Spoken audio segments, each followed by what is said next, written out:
미국 독립전쟁이 한창이던 1777년 겨울에 벨리포지라는 곳은 지옥과도 다름이 없었습니다. 보급은 끊겼고 병사들은 살을 애는 추위 속에서 굶주림과 전염병으로 죽어나갔습니다. 또 신발도 없어서 맨발에 헝겊을 감은 병사들이 걸어갈 때마다 살이 찢어지고 또 눈밭에 피를 흘려야만 했습니다. 그런 절망적인 겨울의 어느 날에 한 무리의 병사들이 추위를 피할 요새를 만들기 위해 거대한 통나무를 들어 올리고 있었습니다. 이미 기력이 다한 병사들은 통나무를 조금도 움직이지 못한 채 눈물을 흘리며 낑낑대고 있었습니다. 그런데 그 옆에는 한 하사관이 팔짱을 낀 채 병사들에게 그것밖에 못하냐 그렇게 고래고래 소리만 지르고 있었습니다. 그때 수수한 외투를 걸친 한 중년 신사가 지나가다가 멈춰서서는 하사관에게 물었습니다. 하사관 양반, 내가 보니 병사들이 지금 힘이 다 빠진 듯한데 왜 당신은 저 병사들을 돕지 않는 거요? 그러자 하사관은 자신의 계급장을 보여주며 대답했습니다. 보시다시피 나는 하사관이요, 지휘관이 어떻게 병사와 같이 일을 한단 말이오. 그러자 이 신사는 겉옷을 벗어던지고 진흙탕 속으로 들어갔습니다. 그리고 병사들과 함께 더욱더 힘을 내어 소리치며 같이 일을 도왔습니다. 자, 조금만 더 힘을 냅시다. 그렇게 화이팅을 외치며 병사들과 함께 무거운 통나무를 겨우겨우 자리에 올려놓았습니다. 그리고 하사관에게 말했습니다. 하사관님, 다음에도 도움이 필요하거든 언제든지 나를 부르시오. 내가 다시 와서 돕겠소. 하사관이 정신을 차리고 보니 그 신사는 다름 아닌 미국 독립군의 총사령관이자 또 훗날 미국의 초대 대통령인 조지 워싱턴이었습니다. 하버드 경영대학원의 에이미 에드먼드슨 교수가 3년간 기업의 리더들을 연구를 좀 했다고 합니다. 근데 자신의 상식과는 정반대되는 결과가 나왔는데요. 가장 뛰어난 성과를 내는 팀의 리더들을 보니까 한결같이 자신의 부족함을 솔직히 인정하고 낮아지는 리더들이 있었다는 것입니다. 그래서 교수는 이것을 심리적 안정감 때문에 그렇다라고 말했습니다. 왜냐하면 이 리더자가 스스로 낮아져서 나도 실수할 수 있다, 그렇게 자신의 실수를 얘기하고 우리 다 같이 해결해보자 그렇게 말하니까 팀원들도 비로소 자신의 실수를 다 말하고 보여주고 또 함께 문제를 고쳐나가게 되더라는 것이죠. 반대로 리더가 뻣뻣하게 군림을 하게 되면 리더도 자신의 실수를 숨길 수밖에 없지만 또 팀원들도 자신의 실수를 숨기기에 급급해지고 결국에 그렇게 숨겨진 일들 하나하나가 점점점 커지게 되고 문제가 크게 생겨지게 된다는 것이죠. 그래서 이 낮아짐은 무능함이 아니라 공동체를 살리고 성과를 잘 내는 아주 가장 강력한 전략이다라는 것입니다. 마가복음 10장 45절입니다. 인자가 온 것은 섬김을 받으려 함이 아니라 도리어 섬기려 하고 자기 목숨을 많은 사람의 대속물로 주려 함이니라. 이 놀라운 법칙을 우리 예수님은 2000년 전에 이미 완벽하게 우리에게 보여주셨습니다. 오늘 본문은 이 왕이신 예수님이 우리에게 주신 직분과 은사를 가지고 우리가 우리 삶 속에서 어떻게 이 낮아짐으로 이 직분을 감당해야 할지 그 비밀을 우리에게 알려주고 있는데요. 첫 번째로 볼 것은 우리가 받은 직분은 예수님께서 주신 엄청난 선물이다. 직분이라고 해서 무슨 굳이 집사, 권사, 장로 이런 걸 말하는 게 아니라 우리가 교회 안에서 주님 앞에 봉사하고 또 교회 안에서 여러 가지 맡은 그런 책임은 예수님께서 주신 선물이라는 거예요. 감히 말하건대 교회 안에서 우리 모두는 한 사람도 쓸모없는 사람은 없습니다. 왜냐하면 우리 모두에게 예수님은 우리를 위해 죽으실 뿐만 아니라 또 지금도 우리와 함께 계시고 또 한 사람 한 사람을 위하시고 한 사람 한 사람을 세우시고 또 그 사람들에게 능력을 주시는 분이 우리 주님이기 때문입니다. 오늘 본문 7절 말씀 보니까 우리 각 사람에게 그리스도의 선물의 분량대로 은혜를 주셨나니 각 사람에게 주셨다는 거예요. 특별한 사람에게 주신 게 아니라 우리 각 사람 모두에게 주님께서 선물을 분량대로 주셨다는 거예요. 그 에베소서가 특히 참 어렵습니다. 어려워요. 그냥 읽으면 무슨 말인지 잘 이해도 안 되고 어렵습니다. 그래서 좀 원어를 이렇게 좀 뜯어 살펴봐야 본문의 의미를 조금 알 수 있는데, 그래서 전부 다 보긴 어렵고 몇 가지를 좀 보자면, 여기 이제 이 분량대로라는 단어가 있어요. 분량대로. 이 무슨 의미인가? 이 메트론이라는 의미, 이 단어인데, 그러니까 분량대로는 차별 대우를 한다는 게 아니에요. 그러니까 뭐 믿음의 분량대로 누구는 믿음이 많으면 많이 주고, 누구는 믿음이 적으면 적게 주고, 누구는 신앙생활 오래 했으면 많이 주고, 누구는 적게 했으면 적게, 이런 어떤 차별 대우를 하는 게 아니고, 이 분량대로의 정확한 의미는 어떤 의미냐면, 각각 사람에게 가장 알맞도록 치수를 잰 맞춤형 선물이다라는 거예요. 아무리 좋은 신발이라도 치수가 조금 작으면요, 막 발 아파서 못 신어요. 나에게 딱 맞아야 돼요. 너무 크면 또 막 헐렁헐렁해가지고 다니면 벗겨지고 그럽니다. 여기서 말하는 이 분량이 바로 이거예요. 치수를 맞춘, 나에게 딱 맞는 선물을 주신다. 8절. 그러므로 이르기를 그가 위로 올라가실 때 사로잡혔던 자들을 사로잡으시고 사람들에게 선물을 주셨다 하였도다. 이게 지금 어떤 의미냐면, 이것은 다윗이 전쟁에서 승리하고 언약궤를 성전으로 모셔올 때 불렀던 개선가 시편 68편 18절 말씀을 인용한 것입니다. 즉 다윗은 전쟁에서 승리를 했어요. 그래서 적군들을 다 포로로 끌고 올라오면서 언약궤를 들고 시온산으로 올라가면서 예수님을 향한 예언적 승리의 찬양을 불렀습니다. 바울은 이것을 지금 인용하고 있는 거예요. 예수님께서는 어떻게 우리에게 선물을 주시는가? 예수님께서는 죽음을 이기시고 마귀와 그의 세력들을 무력화시키시고 그 놀라운 승리의 전리품으로 우리에게 선물을 마음껏 주신다라는 것입니다.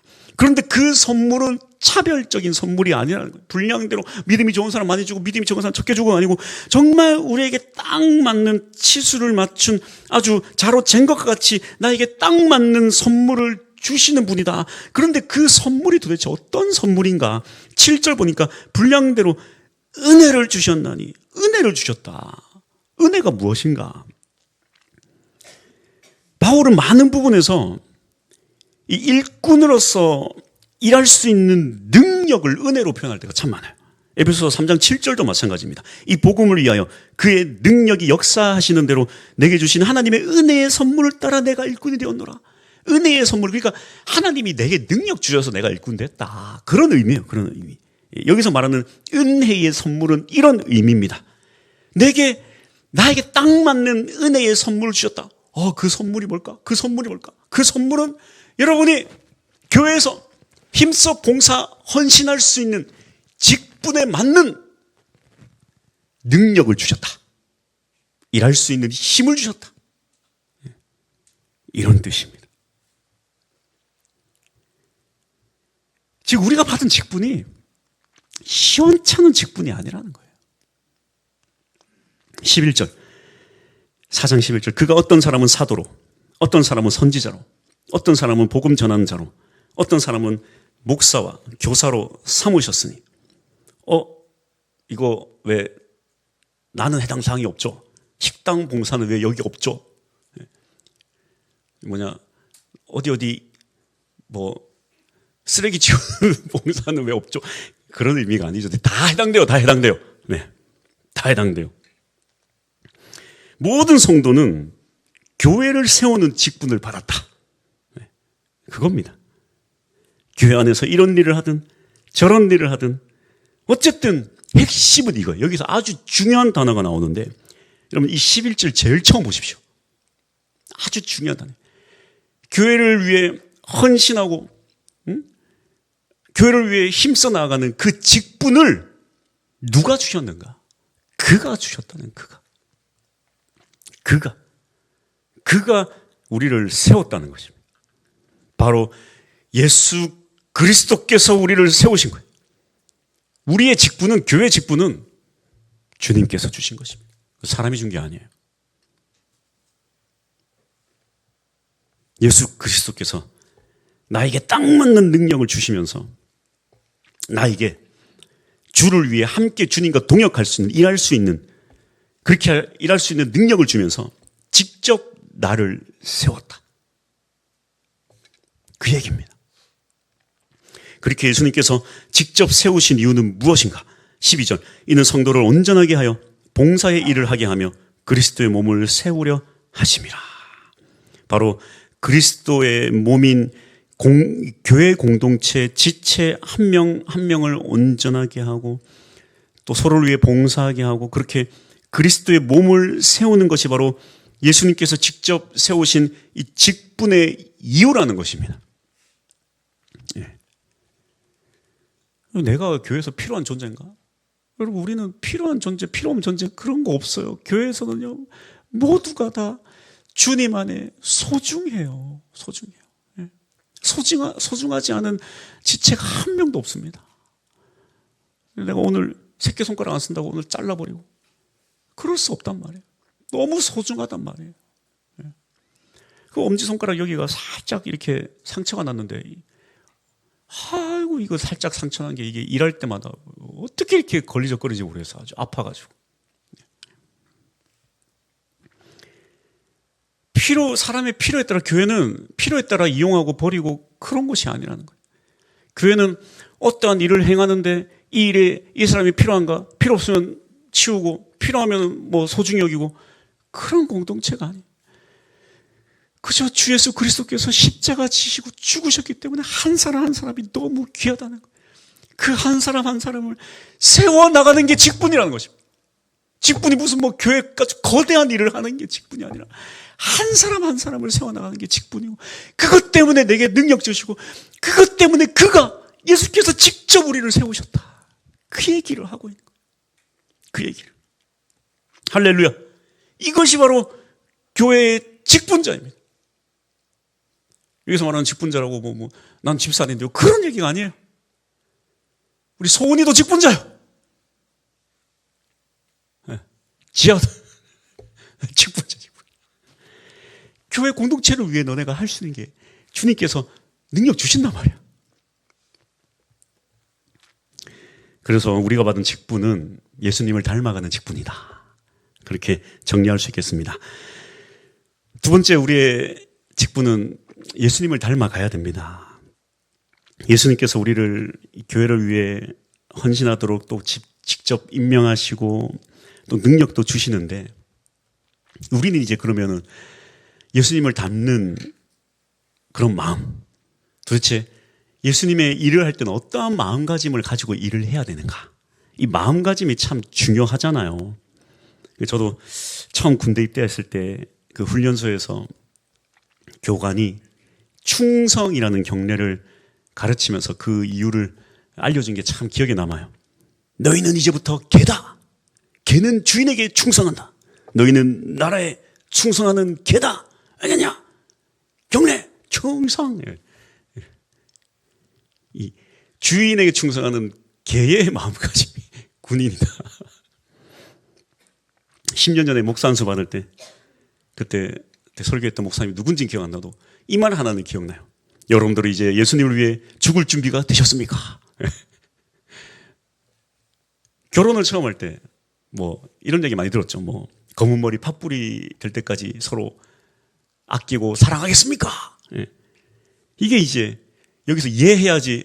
그렇게는 못하겠는데요. 그랬다면 이 골치 아픕니다. 이게 처음 시작할 때의 마음가짐이란 말이에요. 문제는 이런 처음 마음가짐이 변합니다. 우리가 예수님이 직접 우리를 부르시고 또 주님의 놀라운 은혜를 경험하고 그렇게 주님께서 내게 임명해 주셨다. 내가 주님의 일을 하겠다. 그럼 우리가 이 마음가짐을 새롭게 가질 수 있단 말이야. 그 예수님의 마음가짐이 무엇이냐? 바로 낮아짐의 마음가짐이라는 것입니다. 9절 말씀. 올라가셨다 하셨은즉 땅 아래 낮은 곳으로 내리셨던 것이 아니면 무엇이냐? 이게 이제 또 좀 어렵죠. 그래서 원어의 의미를 충실히 살려서 좀 쉽게 풀어서 읽어보자면 예수님께서 하늘로 올라가셨다는 것은 원래 하늘에 계셨던 분이 이미 이 땅의 가장 낮은 가장 깊은 밑바닥까지 내려오셨던 것이 아니면 무엇이겠습니까? 예수님께서는 가장 높은 곳에 계셨지만 가장 낮은 곳으로 내려오셨던 분입니다. 그 얘기를 하는 거예요. 그래서 예수님의 승리가 무엇보다 값진 것은 예수님 그저 하늘에서 하늘의 능력으로 천사들에게 손가락으로 그냥 명령 까딱까딱 명령만 해가지고 그렇게 승리하신 게 아니라 그분은 친히 방이 없어서 냄새나는 마국간에서 태어나셨고 비천한 갈릴리 나사렛에서 몫으로 일을 하셨고 소외되고 병든 자들 하나하나 고쳐주시고 만져주시고 사랑해주시고 결국 십자가 지시고 우리 한 명 한 명을 위해서 죽기까지 하셨다라는 것입니다. 즉 종의 형체로 오셔서 결국에 종이 주인을 대신해서 죽으신 것처럼 우리를 대신해서 종으로 죽으신 종의 모습으로 이 땅에 오셨다. 결국 우리의 직분의 의미는 예수님을 닮아가는 종으로서 섬기고 낮아지는 직분이 바로 우리의 직분의 마음가짐이라는 것입니다. 특히 이 12절에 성도를 온전하게 하여 해서 이 온전하게 하다가 이 직분을 아주 잘 설명해 주고 있는데요. 온전하게 하다, 이게 이제 동사로 하면 카타르티조라고 합니다. 이걸 언제 어느 용법에서 쓰냐면 예수님께서 야고보와 요한을 부르실 때 그들이 찢어진 그물을 깃고 있었어요. 그 깃다라는 게 이 카타르티조예요. 깃다라는 행위. 그리고 뼈가 어긋나서 탈골돼서 그 탈골된 것을 제자리로 맞추는 것을 이 카타르티조라고 합니다. 이 카타르티조는 뭐냐면 뭔가 잘못되고 부서지고 찢어지고 망가지고 엉망이 된 것을 다시 정상으로 돌려놓는 것. 이게 바로 온전하게 한다라는 거예요. 성도라고 해서 처음 예수 믿었다고 해서 예수님께서 구별된 성도라고 해서 다 온전하지가 못하단 말이에요. 찢어지고 망가지고 부서지고 엉망진창이고 성격이 그대로 안 변하고 막 뭔가 뭐가 나고 사납고 근데 그것을 온전하게 한다는 거예요. 온전하게. 이게 이 직분자의 사역이라는 거예요. 12절 다시 봅시다. 이는 성도를 온전하게 한다. 뭔가 연약한 성도가 막 상처 많고 자존감 낮고 막 뭐가 문제 있고 그런 성도라고 해서 에이 교회에서 뭐 필요 없다, 그게 아니라 교회 사역은 이들을 온전하게 하기 위해 애를 쓰는 사역이라는 거예요. 이게 각 사람에게, 그래서 각 사람 모두가 다 직분자라는 거예요. 아니 소희 언니가 울고 있으면 괜찮아 하고 토닥토닥 해주면 직분자요. 직분자. 뭐야 발로 차면은 직분자가 아닌 거고.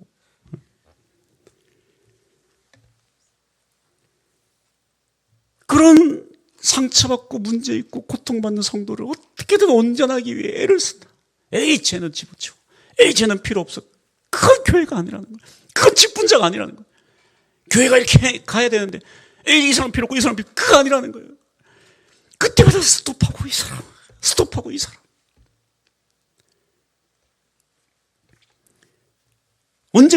언제까지 그를 돌봐야 되는가? 온전하게 하여 봉사의 일을 할 때까지.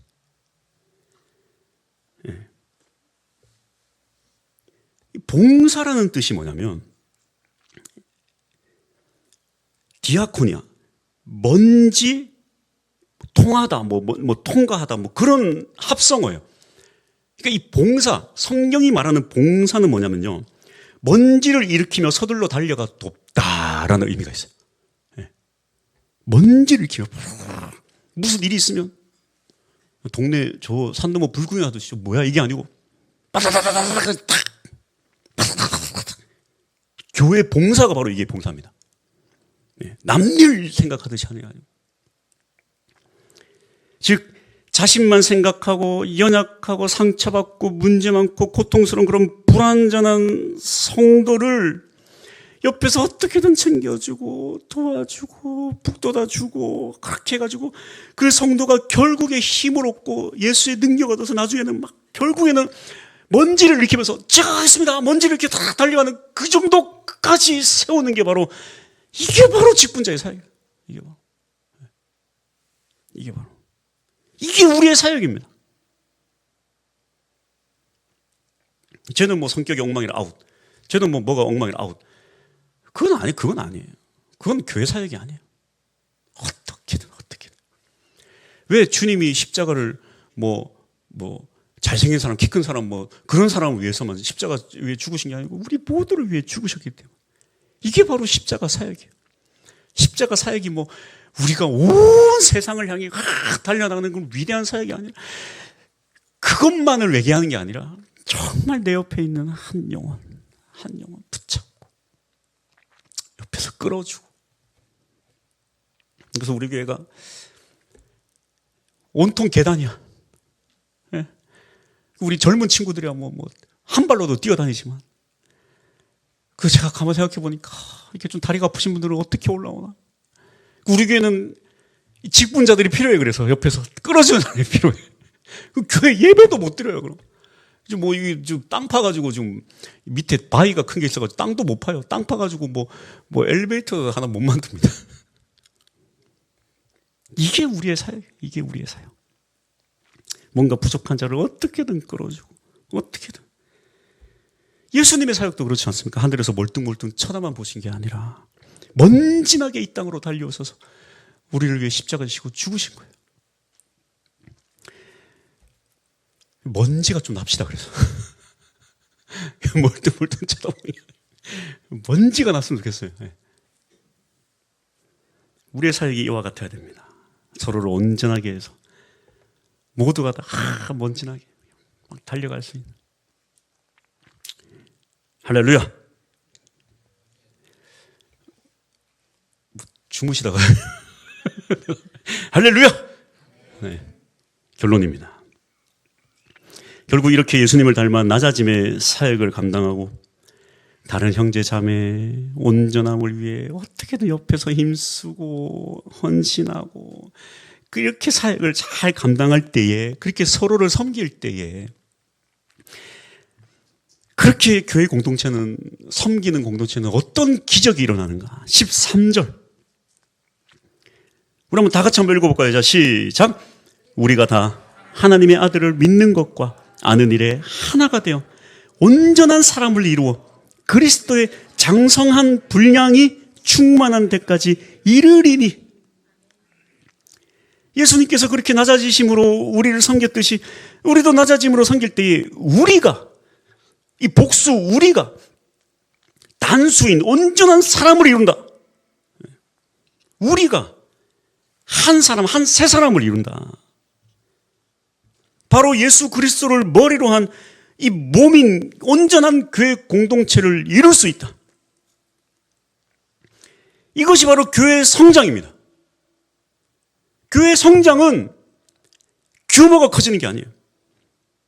교회 성장은 이렇게 성도 한 명 한 명이 예수 그리스도의 낮아지심으로 그렇게 낮아짐을 배워서 낮아짐의 사역을 감당하는 직분자들이 될 때, 한 명 한 명이 그렇게 이 교회 공동체가 서로를 섬기며 온전한 사람을 이룰 때 그리스도의 장성한 분량이 충만한 데까지 이른다. 이게 바로 교회의 성장입니다. 이게 바로 큰 교회예요. 이게 바로 큰 교회가, 규모가 큰 게 큰 교회가 아니라, 가끔씩 대표기도 하실 때 우리 작은 교회, 우리 교회는 작은 교회 이러는데, 우리 큰 교회라니까.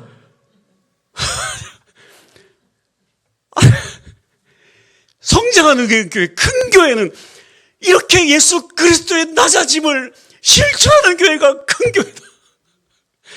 작은 교회라고 하셔도 됩니다. 네. 이게 바로 큰 교회입니다. 이게 바로 성장하는 교회예요. 성장하는 교회. 큰 교회. 규모가 그럴 겁니까? 그러니까 전부 다 그냥 교회는 멀쩡하고 크고 한데 전부 다 나 먼저 막 자기 개인주의, 막 자기만 먼저 위하고 대접받으려고 하고 다 애엠하고 다니고 막 그 작은 교회. 규모 큰 작은 교회. 근데 발벗고 나서고 먼지 일으키며 다니고 큰 교회. 그걸 얘기하는 거예요. 그걸. 어떤 교회가 큰 교회냐, 그걸 얘기하는 거예요. 성장하는 교회는 이런 교회. 그러니까 그냥 애기들은 다 받아 먹으려고만 하잖아요. 엄마 뭐 해줘, 엄마 뭐 해줘, 뭐 해줘. 근데 성장한 사람은 어떡합니까? 내가 이제 챙겨주는 사람이 된다. 아무리 나이가 어려도 자식 낳고 살다 보면 부모가 된다 그러잖아요. 그 교회가 성장한 교회. 누군가를 챙겨주고 위해주고 감싸주고 그런 교회가 성장하는 교회. 예수님의 그 장성한 분량, 예수님께서 영적으로 자라신 그 성장하신 그 정도까지 자라나는 교회. 예수님까지 수준까지 자라나는 교회가 이런 교회입니다. 그래서 계속 성장하는 교회의 특징을 바울은 이렇게 마무리합니다. 16절. 그에게서 온몸이 각 마디를 통하여 도움을 받음으로 연결되고 결합되어 각 지체의 분량대로 역사하여 그 몸을 자라게 하여 사랑 안에서 스스로 세우느니라. 온몸이 서로를 돕듯이 오른손이 왼손 너 경쟁자야 없어져 하면서 왼손을 자르고 그렇게 안 하잖아요. 다 연결되어 있으니까 다 서로를 돕듯이 각 교회 지체가 다 연결되어서 서로를 도울 때에 그 몸은 계속 자라난다. 성장한다. 특히 사랑 안에서 마지막 부분 사랑 안에서 스스로 세우느니라. 스스로로 번역된 헤아우투는 그 자신을 이란 의미도 있지만 서로를 이란 의미도 있어요. 문맥으로 따져야 되는데 문맥으로 따지면 서로를 이라고 이해하는 게 문맥상 맞습니다. 그러니까 사랑 안에서 이렇게 성장하는 교회는 사랑 안에서 서로를 세운다. 여기서 세우는이라는 집을 짓는다는 뜻이에요. 집을 지을 때 벽돌을 쌓는다 그런 뜻인데 사랑 안에서 성장하는 교회는 사랑 안에서 서로의 집을 짓는다. 서로의 벽돌을 쌓아준다. 이게 큰 교회입니다. 작은 교회는 어떤 교회인가? 우리 남편 승진했다 그러면 축하해 하고 뒤에 가서 에이 지만 잘났나? 우리 아들 요번에 대학 거기 갔어. 축하해 뒤에 가서 아이고 잘났다. 취업이나 잘 되나 보자. 이게 아니라 이건 작은 교회. 큰 교회는 서로의 집을 지어주는 거. 진짜 잘된. 제가 보니까요. 잘된 사람 옆에 있으면 나도 잘 돼요. 이게 놀라운 어떤 이 하늘의 어떤 기준인 것 같아요. 막 사람은 주변 사람이 잘 되면 막 배 아프잖아요. 나는 이 모양인데 왜 주변 사람만 잘 되나? 근데 그렇지 않아요. 주변에 잘된 사람이 있으면요. 다 그 덕을 내가 봐요. 그러니까 안 되는 사람 보면 잘된 사람은 다 쳐내. 배 아파서. 아우 배 아파 쳐내고. 아우 배 아파 쳐내고. 그 다 안 되는 사람들끼리 모여. 이게 어떤 하늘의 원리가 있나 봐. 그래서 우리는요. 서로가 잘 되면 다 축복해줘야 돼요. 저도 막 이렇게 막 제 후배들이 이제는 이제 제 후배들이 이제 막 담임 나가더라고. 막 큰 교회 담임 나가요. 나 축복해줘. 나 진짜 진심으로. 예. 한때 배 아플 때 한때 있었어. 배 아플 때. 배도 안 아파요, 요즘. 난 왜냐면 난 너무 충만하게 너무 좋고. 그 친구 나름대로의 그게 있고. 옛날에는 약간 배가 아팠는데 요즘 배도 안 아파. 축하한다고. 진심으로. 예전에는 진심으로 축하합니다 그랬다가 에이 이런 적이 한 번 있었어요. 예, 그랬던 적이 한 번 있었는데 지금 그렇지 않아요. 예, 지금 그렇지 않아요. 그 친구가 잘 되면 나도 잘 되고 얼마나 좋아요. 이걸 진짜 성장하는 큰 교회는 서로의 집을 지어주는 교회다. 할렐루야. 이 모든 일을 위해 예수님께서 직접 우리에게 직분 주시고 능력 주셔서 너도 할 수 있어. 너도 할 수 있어. 그렇게 직분 주셨다라는 것입니다. 할렐루야. 그래서 원래 목사가 제일 남 섬길 줄 몰라요. 받을 줄만 알고. 원래. 그래서 오늘 설교를 준비하면서 사실은 너무 찔렸습니다. 내가 내 입으로 이 설교를 하는 게 맞나? 서로를 섬기네, 낮아지네. 이 얘기를 내가 하는 게 맞나? 예. 고민 많이 했어요. 찔리는 마음으로 오늘 설교를 했습니다. 저도 노력하겠습니다. 내가 과연 잘 섬겼는가? 그렇지 못한 것 같아요. 찔려서 참. 과연 예수님은 이 땅에 낮은 이곳에 오셔서 그렇게 십자가까지 지셨는데 목사라고 좀 거들먹거리고 그러진 않았나? 부끄러운 거예요. 설교를 준비하면. 조금 더 낮아집시다. 할렐루야. 그래서 로마에 왔으니 로마법을 따라라. 교회 왔으니 교회법을 따라라. 그게 아니죠. 교회 왔으니 교회가 당신을 섬기겠습니다. 할렐루야. 더욱더 낮아질 수 있기를 축복합니다. 우리 교회는 비록 높은 곳에 있지만 산 위에 있지만 영적으로는 다 낮아져서 그 누구나 교회에 들어올 수 있는 아름다운 교회가 되었으면 좋겠습니다. 이것이 바로 우리가 받은 직분입니다. 직분자로서 주님 앞에 충성할 수 있기를 축복합니다.